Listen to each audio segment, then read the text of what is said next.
Halo kawan Padepokan dan juga Wonder People. Jumpa lagi sama aku Nana di podcast Padepokan Asa X Wonder Home Library. Nah, kita kali ini akan ngobrol bareng Kak Hani atau Mbak Hani. Gimana nih Mbak kabarnya kali Halo, ini? Mbak Nana, alhamdulillah baik. Alhamdulillah baik. Jauh-jauh loh dari Gunung Kidul ke daerah apa ini, selatan maksudnya? Iya, Gamping Kulon, ya, Kulon. Barat. 30 menit ya Kak? Enggak, 1,5 jam. Oh, 1,5 jam? Iya. Macet nggak Mbak? Enggak sih Mbak, lumayan padat ya. Nah, Wonder People dan juga kawan Padepokan, tema untuk kita obrolin hari ini tuh tentang kota ramah lansia. Nah, sebelumnya itu aku udah baca artikel nih, kalau dalam kurun 5 dekade dari tahun 1971 sampai 2017 itu ada peningkatan persentase jumlah penduduk lansia di Indonesia. Itu meningkat 2 kali lipat. Jumlahnya kira-kira 8,97% atau 23,4 juta. Nah, dari begitu besarnya peningkatan ya, ternyata sudah ada 5 provinsi di Indonesia yang jumlah penduduk lansianya juga udah mencapai 10% nih Mbak, yaitu ada DIY, Jawa Tengah, terus kemudian Jawa Timur, Bali dan Sulawesi Barat. Kalau begitu besarnya dari tahun 2017 kemarin data yang Nana baca, apalagi sekarang gitu ya Mbak Hani 2024 dengan tema kota ramah lansia ini, sebenarnya apa yang melatar belakangi dan mengapa itu penting Mbak adanya kota ramah lansia? Ya, oke Mbak. Benar sih kata Mbak Nana tadi bahwa dari 2017 bahkan sudah meningkat ya Mbak. Di 2024 juga ada peningkatan Mbak, sekitar mungkin 10%, dan bahkan itu juga termasuk peningkatan pada rasio ketergantungannya. Artinya apa ya? Semakin kompleks nih permasalahannya si lansia ini kayak gitu. Nah, itu menjadi PR kita bersama untuk membangun sebuah kota ramah lansia. Ya karena kenapa ya? Karena adanya keterbatasan fasilitas publik, kompleksnya masalah lansia, dan menurutku juga ini menjadi PR besar kita dari masyarakat maupun pemerintah untuk membangun bersama kota ramah lansia itu gitu. Jadi adanya keterbatasan yang kita sebagai masyarakat, khususnya mungkin tadi disebutkan DIY termasuk punya peningkatan atau jumlah lansia yang banyak, ya kita harus bersama-sama gimana sih cara lansia ini bisa punya akses hidup yang layak, punya kebutuhan dasar yang terpenuhi, seperti itu Mbak. Itu sih. Berarti selama ini masih kurang ya Mbak Hani untuk pemenuhan hak-hak lansia di Indonesia.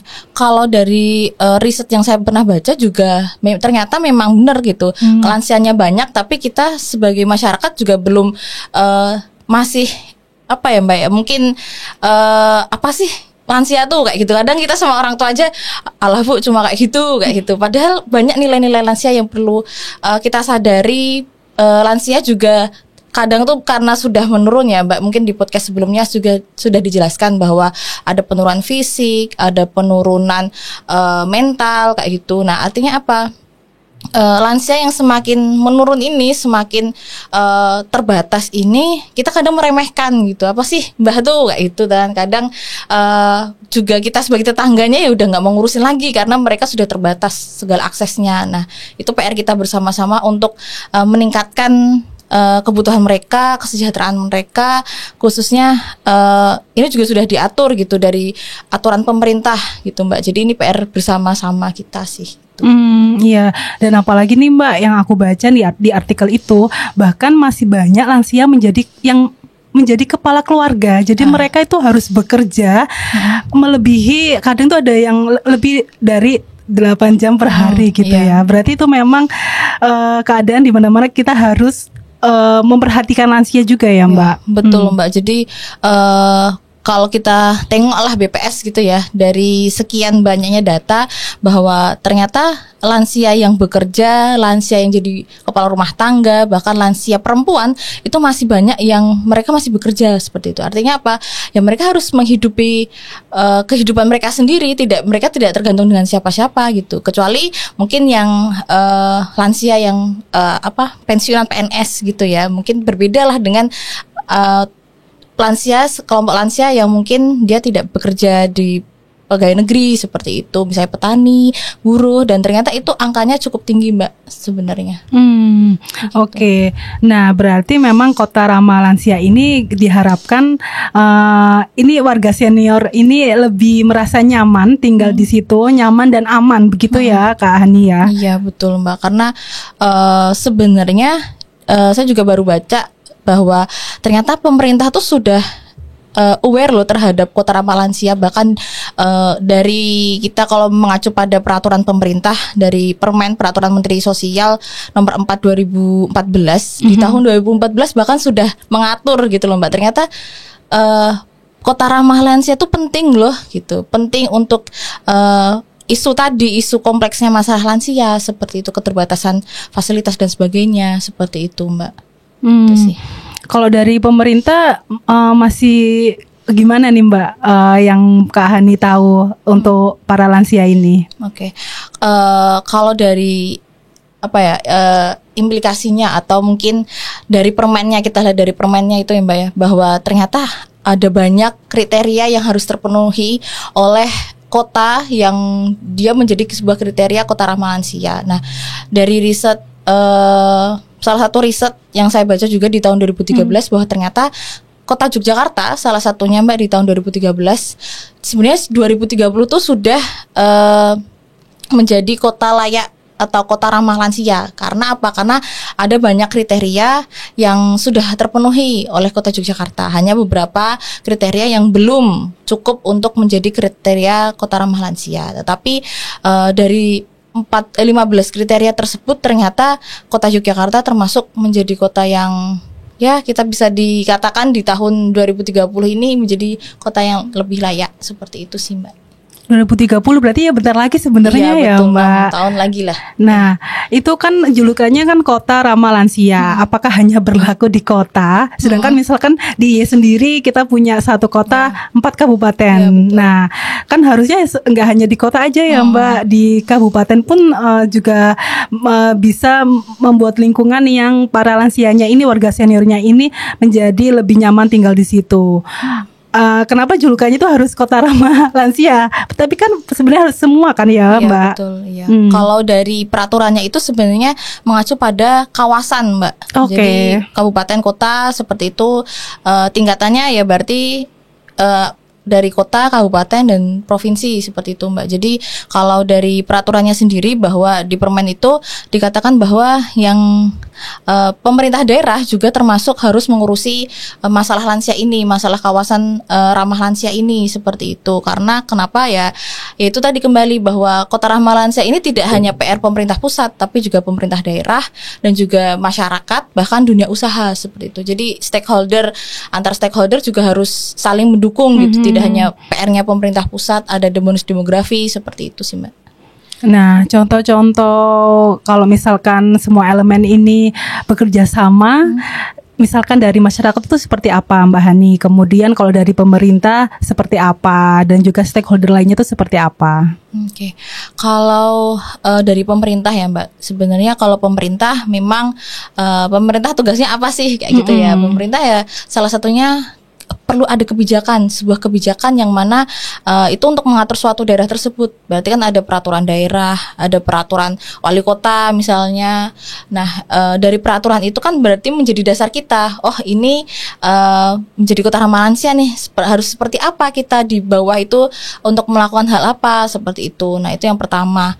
Yang kedua, pemerintah juga punya sebuah kewajiban untuk membuat sebuah inovasi program yang saya kira programnya tidak hanya monoton sosialisasi ya Mbak, tapi juga program pemberdayaan lansia, biar lansia-lansia yang mungkin termasuk lansia yang dia punya ketergantungan tadi ya, dia yang masih bekerja, akhirnya apa, dia punya peningkatan kesejahteraan yang lebih layak seperti itu. Nah, selain itu juga pemerintah juga harus perlu ada layanan-layanan fasilitas pendukung. Misalnya yang paling urgent adalah jalan. Kadang kan jalan kita lihat di wilayah kita sendirilah, jalankah akses jalan ini apakah ramah lansia, apakah ramah dengan kursi roda, dengan kaki 3 itu, dengan tongkat seperti itu. Terus terbuka hijau, apakah ada wilayah yang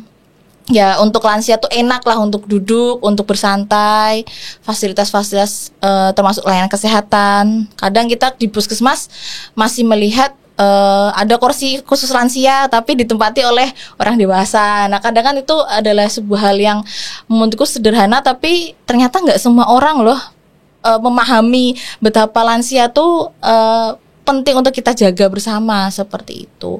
Terus kalau masyarakat ya peran di salah satu kriterianya di Permen itu adalah komunitas atau pelayanan sosial. Nah kita juga sebagai masyarakat perlu banyak sinergi antar komunitas lansia, komunitas kepemudaan, terus pelayanan sosial, termasuk di bawahnya nanti ada lembaga kesejahteraan sosial LKSLO. Nah, itu perlu bersinergi bersama untuk apa? Membangun kegiatan masyarakat yang ramah lansia, kegiatan masyarakat yang mendukung lansia berpartisipasi aktif seperti itu, Mbak. Gitu sih. Nah, kawan Padepokan dan juga Wonder People, ini Kak Hani kan salah satu dosen di Universitas Gunung Kidul dan beliau ini adalah dosen pembangunan sosial. Mau tanya nih, kalau dari akademik itu gimana nih? Apa yang perlu dilakukan dosen-dosen ini juga untuk mengayomi para lansia, Kak Hani? Oke. Kalau dari dosen sendiri ya Mbak, sebenarnya kalau dosen itu kan ada 3 hal yang perlu dikerjakan: pengajaran, penelitian, dan pendidikan. Nah, kalau pengajaran biasanya ada isu-isu lansiaan yang biasanya saya juga ikutkan karena kan saya juga fokus ke lansia. Jadi ada mata kuliah apa. Nah, biasanya saya juga lebih ke kurikulumnya saya gerakkan untuk ke kelansiaan seperti itu. Jadi memang anak muda juga karena mahasiswa banyak anak mudanya juga perlu tahu, oh ternyata lansia tuh masalahnya kompleks banget, nggak cuma ngurusin simbahmu yang mungkin bed rest seperti itu, tapi ternyata lansia itu masalahnya ya tidak hanya soal ekonomi, tapi juga soal psikisnya, mentalnya, seperti sosialnya, budayanya, seperti itu. Dan juga kadang semakin kesini kan kita juga ketahui Mbak bahwa anak muda kadang nggak peduli dengan nilai-nilai yang sebenarnya mudah loh kita untuk menghargai lansia. Gimana caranya? Kita dengerin aja simbahnya ngobrol kayak gitu, simbahnya cerita seperti itu. Itu juga termasuk cara kita untuk bagaimana menghargai simbahnya, aktualisasi diri. Simbah itu juga perlu ternyata seperti itu. Kan menceritakan zaman dulu kan termasuk wah, mbah saya tuh keren loh dulu tuh kayak gitu kan. Nah, sebenarnya itu sangat mudah bagi kita sebagai anak muda tinggal mendengarkan, tapi itu sulit dilakukan anak muda zaman sekarang seperti itu. Nah, terus yang kedua pengajaran, penelitian. Nah, sebagai dosen juga itu wajib penelitian, Mbak. Jadi penelitiannya apa? Berangkat dari isu-isu yang sensitif, misalnya tadi juga soal lansia. Kenapa sih Yogyakarta lansianya tinggi, lansia terlantarnya tinggi, besar, tapi ternyata pelayanan, fasilitas, bahkan mungkin panti jompo seperti itu kurang kayak gitu. Aksesnya kenapa? Kita kan jadi bertanya-tanya nih, kok bisa ya seperti ini kayak gitu. Kenapa tidak disegerakan nih kota ramah lansianya atau lokasi-lokasi yang mungkin cocok atau komunitas-komunitas yang cocok seperti itu untuk kita berkegiatan bersama untuk kesejahteraan lansia seperti itu, Mbak. Itu yang kedua. Yang ketiga ada pengabdian. Nah, pengabdian itu juga diwajibkan oleh dosen. Nah, biasanya dosen itu tertariknya apa nih kayak gitu. Nah, saya juga baru mencoba bahwa tahun ini saya mencoba untuk di sebuah daerah, saya pengen kegiatan pengabdiannya itu pemetaan program. Sebenarnya desa ini cocok nggak sih untuk menjadi desa yang layak untuk lansia? Kita buatkan sebuah program, misalnya posyandu lansia, senam lansia, seperti itu. Karena menurut saya juga lansia di Gunung Kidul khususnya itu juga perlu untuk bersosialisasi, tidak hanya ngambil PKH terus pulang kayak gitu, tapi juga inginnya mereka juga bisa lebih bersosialisasi pada tetangga juga tahu mereka seperti apa. Suatu saat misalnya lansianya juga bed rest, tetangga juga kita ajak untuk, atau tetangga dan saudara juga kita ajak untuk merawatnya bersama, seperti itu. Model-model sosial itu yang perlu dibangun untuk kegiatan pengabdian sih, Mbak, seperti itu. Wah berarti memang mewujudkan kota ramah lansia ini kan dari semua elemen ya. betul. Salah satunya tadi dari akademik, dari Kak Hani sebagai dosen. Dan aku paling ini sih tadi disentil gitu ya Kak, terkait dengan mahasiswa. Iya deh, dulu perasaan saya menjadi mahasiswa kayaknya juga belum terjun langsung gitu berkaitan dengan lansia. Nah mungkin ini bagi Wonder People dan juga kawan Padepokan yang masih di kampus, yang masih jadi mahasiswa, mumpung perannya sebagai mahasiswa harus dimaksimalkan gitu ya. Apalagi untuk sosial, untuk masyarakat, terutama untuk lansia. Karena warga senior ini ternyata juga perlu kita rangkul ya Kak Hani ya, dengan begitu banyak kompleks permasalahannya. Tadi Kak Hani disinggung tentang mulai dari desa. Nah sebenarnya untuk kota ramah lansia ini baiknya di desa dulu apa di kota dulu Kak? Oke, kalau dari data ya Mbak, data bahwa lansia itu sebenarnya banyak di kota. Kalau di Indonesia ya, lansia itu banyak di kota. Dan kalau memulainya, itu kembali lagi bahwa daerah itu siap atau enggak kayak gitu. Kalau misalnya kota siap untuk mengawal kota ramah lansia, berarti kita harus bersinergi bersama gitu. Kayak kota Jogja itu sudah mulai untuk merintis kelurahan-kelurahannya. Jadi bersinergi bagaimana kelurahan-kelurahan ini atau kecamatan untuk punya sebuah program kelansiaan seperti itu di kota. Kalau ke desa, berarti kabupatennya itu sudah mampu belum untuk mengawal ini kayak gitu, menjadi sebuah prioritas daerah tidak kayak gitu. Kadang kan di kabupaten hanya sebatas mengeluarkan aturan, tapi juga tidak, realitanya kita juga lama kan Mbak, karena bukan prioritas program misalnya, atau di tahun ini prioritas programnya adalah penanganan stunting misalnya. Dan menurut saya itu tadi berangkat dari daerah tuh punya prioritas apa nih? Apakah lansia itu menjadi prioritas atau tidak? Kalau misalnya daerah, kabupaten punya prioritas kelansiaan, ya sudah, berarti kita mengawal dari desa juga seperti itu. Tapi tidak ada masalah kalau misalnya desa dan kota barengan, desa dan di tingkat kota juga barengan untuk adanya sebuah program ramah lansia seperti itu, Mbak. Nah jadi pokoknya mana yang siap duluan dan harus saling bersinergi, begitu ya Kak Hani. Kalau misalkan sekarang dari segi komunitas, mungkin kadang anak muda itu sekarang juga ini sih Mbak, aku salut banget sama kegiatan-kegiatan yang mereka inisiasi. Betul. Gimana nih awalnya kalau misalkan yang mendengarkan podcast kita nih, itu juga kayaknya di daerah saya itu belum ada komunitas yang mengayomi para lansia. Nah kira-kira dimulai dari apa dulu sih kalau misalkan ada anak muda yang sedang mendengarkan podcast ini? Iya, sangat bagus ya Mbak, kalau berarti ada anak muda yang kritis gitu. Ternyata lansia di tempat saya banyak yang mungkin lansia senior banget gitu ya istilahnya, mungkin sudah mereka hanya bertani seperti itu, bukan yang pensiunan gitu ya. Tapi saya kira juga itu menjadi PR besar kita kayak gitu. Yang pertama, saya pernah berpikir bahwa karena ibu saya tuh juga pensiunan Mbak waktu sekarang gitu, pensiunan PNS gitu. Nah ternyata pensiunan PNS tuh tidak hanya sebatas masalah ekonomi loh. Ternyata mereka juga kesepian kayak gitu. Meskipun punya anak, tapi kan pasti ada rasa kesepian kayak gitu ya, karena anaknya bekerja semua seperti itu. Nah saya juga pernah kepikiran nih, ternyata kayaknya bisa loh membangun komunitas lansia yang pensiun gitu. Kenapa? Karena ada dua hal. Yang pertama, lansia itu kadang, lansia pensiun itu merasa sendiri.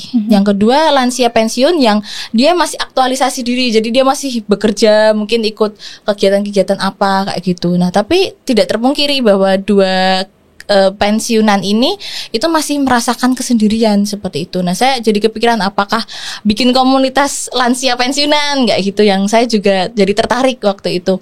Terus yang kedua, lansia-lansia yang di desa. Nah, lansia di desa ini juga perlu soroti kayak gitu. Tidak hanya di lansia yang pensiun seperti itu. Nah, lansia yang petani, buruh seperti itu, justru mereka yang masyarakat rentan seperti itu. Tidak hanya mereka ditinggal oleh sanak saudaranya, keluarganya, tetapi juga mereka termasuk ekonominya juga kerentan, fisiknya juga akan rentan karena mereka harus bekerja seperti itu, yang mungkin Mbak Nana tadi bilang bekerjanya lebih dari 8 jam seperti itu. Nah, ini juga perlu kita sadar gitu bahwa mereka hak-haknya terpenuhi enggak. Contoh misalnya hak kesehatan. Mereka sering nggak sih ke puskesmas? Mereka sering nggak sih tahu asam urat tuh apa? Mungkin pusing. Kadang kan kalau simbah-simbah pusing pegelino itu ya obatnya cuma satu, mungkin minum jamu kayak gitu. Atau si lansia ini seperti apa kayak gitu. Nah, kita sebagai anak muda di desa khususnya mungkin punya masalah sama lansia yang terlantar ya istilahnya. Kalau di Kementerian Sosial lansia terlantar ini kita harus membentuk seperti apa sebuah programnya. Nah, kita lihat dulu, oh ternyata akses kesehatannya kurang. Ya sudah, kita buatkan sebuah program posyandu lansia untuk mengcover simbah-simbah yang mungkin tidak terjangkau oleh puskesmas. Mereka mungkin kalau lansia itu kadang pagi ya bertani sampai sore, terus nanti malamnya sudah kegiatan-kegiatan rumah tangga seperti itu. Jadi mereka tidak punya waktu untuk ke puskesmas ngurus BPJS, bahkan mungkin KTP-nya hilang, mereka juga tidak akan ngurusin KTP. Nah, ini juga sebagai akses kita sebagai anak muda, bagaimana mencoba mengadvokasi, mencoba membantu lansia untuk dapat bantuan, dapat BPJS, dapat akses kesehatan yang layak seperti itu. Dan dan lansia lainnya itu lansia di desa tapi kerja di kota itu juga ada, Mbak.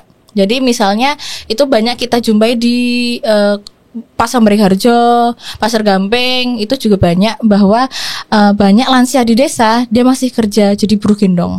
Nah, ketika mereka menjadi buruh gendong, artinya apa? Mereka ya udah hidupnya hanya kerja, pagi, siang, sore, malam ya mereka kerja. Bahkan tidak sempat pulang pun udah langsung berangkat kerja lagi seperti itu. Pada rumahnya ya daerah Kulon Progo, daerah Bantul yang mungkin selatan seperti itu yang jauh. Nah, kita juga harus membantu, misalnya tertarik dengan isu-isu misalnya buruh gendong atau pekerja yang di kota, ya kita coba bantu. Apa sih yang bisa kita bantu sebagai anak muda? Akses kesehatan, layanan kesehatan, kita mendatangkan kerjasama dengan puskesmas atau dokter, seperti itu sih, Mbak. Yang penting kita perlu tahu programnya yang cocok tuh seperti apa, jangan sampai salah program yang pertama kayak itu buat komunitas. Dan selain itu juga kolaborasi, yang kadang anak muda itu greget nih, tapi bingung juga tadi mulainya dari mana. Kalau tidak tahu sebuah programnya seperti apa, cari komunitas. Nah, cari komunitas yang isunya sama kayak gitu. Ternyata apa? Ada. Ternyata di Jogja ada komunitas tersebut, misalnya Erat Indonesia kayak gitu. Nah, Erat Indonesia itu mengcover kita sebagai anak muda untuk mencoba anak muda itu terjun ke lapangan untuk membantu masyarakat, membantu lansia khususnya, seperti itu, Mbak. Itu sih, Mbak, dari aku. Nah, menarik banget nih kawan Padepokan Wonder People. Kalau misalkan kita anak muda bingung, tadi udah dikasih contoh ya tentang apa yang harus kita lakukan, tapi jangan lupa untuk kolaborasi. Kalau misalkan lebih spesifik tentang pemberdayaan masyarakat, Mbak, kan mungkin tadi lansianya ada yang bekerja, tapi gimana kalau yang tidak bekerja? Kira-kira kegiatan apa pemberdayaan masyarakat yang seperti apa yang cocok untuk lansia? Karena kan agak sensitif ya, Mbak, kalau udah menyangkut tentang warga senior ini gitu. Kira-kira bagaimana bentuk yang baik, Mbak, untuk pemberdayaan masyarakat? Oke, nah kalau dari lansia sendiri ya, Mbak, kita membahas soal pemberdayaan masyarakat. Lansia itu ada lansia yang produktif dan tidak produktif. Artinya apa? Lansia produktif itu lansia yang masih fisiknya sehat, fisiknya masih kuat untuk jalan dan sebagainya. Yang lansia tidak produktif ya tentu kebalikannya, bahwa lansia yang mungkin sakit seperti itu, yang sudah mungkin jalan aja susah seperti itu. Nah, kalau kita ngomongin lansia yang kita mau diberdayakan, artinya apa? Berarti lansia yang masih produktif, lansia yang masih fisiknya sehat seperti itu. Nah, untuk kegiatan pemberdayaan masyarakat itu juga banyak hal yang bisa kita lakukan. Soal pemberdayaan itu tidak hanya soal ekonomi, tapi juga sosial, spiritual, dan juga mental seperti itu. Nah, kalau untuk pekerjaan tentu harus ada pekerjaan yang ramah lansia seperti itu. Kalau kita bisa lihat atau kita bercermin ya, Mbak, dari apa sih pekerjaan yang layak seperti itu. Bahkan di riset itu ada bahkan data bahwa ada loh pekerjaan lansia yang tidak dibayar seperti itu. Nah, kita perlu tahu juga pekerjaan apa ya yang layak untuk lansia seperti itu. Ya tentu saja pekerjaan yang tidak berat. Ya tadi kalau buruh gendong itu kan jelas berat ya Mbak. Menggendong bahkan berat 100 kilo kayak gitu, 50 kilo kayak gitu. Berarti kan sebaliknya pekerjaan yang menurut kita tidak memberatkan, yang sangat ramah lansia kayak gitu. Contohnya mungkin gampangnya adalah membuat kemoceng. Itu kan gampang ya Mbak ya, membuat kemoceng. Yang biasanya kalau kita ngomong di panti jompo atau balai pelayanan sosial Tresna Werda itu ada. Jadi lansianya juga dibuat sebuah kegiatan pemberdayaan ekonomi. Jadi membuat kemoceng, terus membuat keset seperti itu yang nanti kita bisa dijual. Nah, mungkin sebagai pemuda juga bisa membantu untuk menjualkannya. Kan banyak nih isu-isu sekarang mengangkat bahwa kegiatan usaha itu tidak hanya usaha aja, tapi ada wirausaha sosial gitu. Artinya apa? Kita perlu membantu lansia ini punya usaha sendiri, usaha mandiri. Nah, itu bagi lansia yang produktif seperti itu, Mbak. Yang jelas lansia ini juga harus berdaya seperti itu. Setuju banget nih, Wonder People dan juga kawan Padepokan. Ternyata pemberdayaan masyarakat itu nggak hanya tentang ekonomi, tapi tentang kesehatan mental, kemudian tentang kesehatan ya Kak. Nah, kalau tentang ekonomi ini sebenarnya Kak Hani, aku tuh pernah ke luar negeri nih, dan ternyata di salah satu restoran cepat saji itu pegawainya tuh ada yang lansia Kak, dan itu nggak cuma satu, ada dua. Jadi aku sama temanku tuh merasa wah ternyata di negeri ini ya, maksudnya luar negeri itu lansianya itu masih sangat dihargai ya, maksudnya selama dia mempunyai kecakapan dan juga masih produktif, masih bisa melakukan pekerjaannya, ya dia tetap setara dengan anak muda gitu. Kalau kita lihat di Indonesia Mbak, kebanyakan restoran cepat saji pasti yang sangat-sangat muda ya pegawainya. Nah itu aku merasa sangat di sana diapresiasi sekali lansianya masih bisa bekerja, bahkan itu sebagai kasir ada yang sebagai pramugara kayak gitu. Nah kira-kira apakah itu bisa terjadi di Jogja atau di Indonesia ini Kak Hani? Ya oke. Sebenarnya bisa terjadi Mbak. Kenapa? Karena kompleksnya masalah itu ya. Jadi perlu peran pemerintah, perlu peran masyarakat dan dunia usaha. Nah, dunia usaha melalui kegiatan CSR-nya itu sekarang sudah mulai khusus untuk ke kelompok rentan, ke kelompok perempuan, ke kelompok lansia dan kelompok disabilitas. Nah, sekarang kan sudah banyak nih kafe-kafe yang di teman-teman dari difabel. Nah, kita juga perlu mendorong dunia usaha untuk membukakan pekerjaan yang layak bagi lansia. Jadi tidak hanya mungkin sebatas membuat kemoceng dan membuat keset kayak gitu, tapi juga saya kira juga tadi misalnya membuat sebuah warung, toko atau kafe bahkan kayak gitu yang membuat lansia itu lebih berdaya lagi kayak gitu. Saya kira tidak semua lansia juga tidak produktif. Artinya apa? Masih banyak lansia yang dia masih sehat fisiknya, masih bisa melayani, nggak pikun kayak gitu. Masih banyak hal-hal itu karena terjadinya pikun dan kemunduran juga itu kan karena tidak ada banyak aktivitas fisik dan atau tidak banyak aktivitas yang dilakukan setiap hari kayak gitu. Jadi kita perlu mendorong buat dunia usaha nih ya, para yang punya perusahaan corporate ya, kita juga mendukung nih lansia. Jadi tidak hanya sebatas membuat sebuah program sosialisasi sudah kayak gitu, tapi juga sebuah dunia usaha baru untuk kelompok lansia seperti itu sih Mbak. Iya betul. Jadi sangat-sangat amazed banget sama lansia yang memang masih produktif. Dan jadi malu juga kan Mbak ketika kita melihat beliau-beliau ini semangat, anak mudanya juga harus semangat. Dan kita sama-sama berkolaborasi menciptakan lingkungan yang lebih bagus untuk semuanya gitu kan ya Mbak.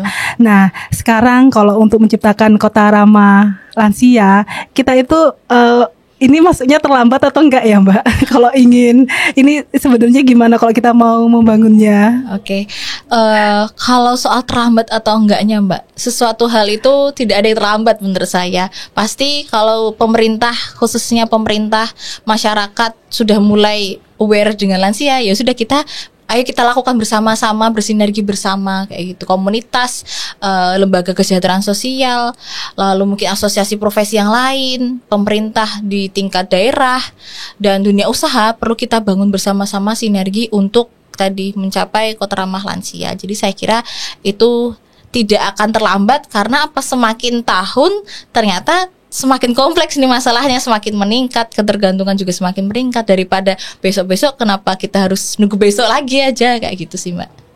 Jadi nggak ada kata terlambat ya. Sekarang pun kalau misalkan mau memperbaiki tetap bisa. Nah, untuk closing statement nih dari Kak Hani terkait dengan kota ramah lansia seperti apa? Monggo. Ya, kota ramah lansia itu adalah sinergi kita bersama, Mbak. Jadi sebuah sinergi kita dari pemerintah, dari masyarakat, komunitas, dari dunia usaha. Jadi kalau kita bisa bersama-sama untuk membangun kota ramah lansia, membangun sebuah kawasan yang ramah lansia, tentu saja ini menjadi hal yang luar biasa bagi Indonesia khususnya, seperti itu. Dan juga kita sudah mulai nih Mbak, dari besok tanggal 29 ya, 29 April itu kita akan mengadakan seminar ya dari Erat Indonesia dan juga kerjasama dengan universitas, bahwa kota ramah lansia itu perlu kita dukung dan perlu kita kawal. Jadi tidak ada kata terlambat untuk kita membangun sebuah kota ramah lansia, tetapi perlu kita bentuk dari sekarang, seperti itu sih Mbak. Luar biasa nih kawan Padepokan Wonder People. Terima kasih Kak Hani sudah memberi insight baru tentang kota ramah lansia. Semoga kita bersama-sama untuk membangun kota ramah lansia dan juga mengayomi para atau warga senior ini ya.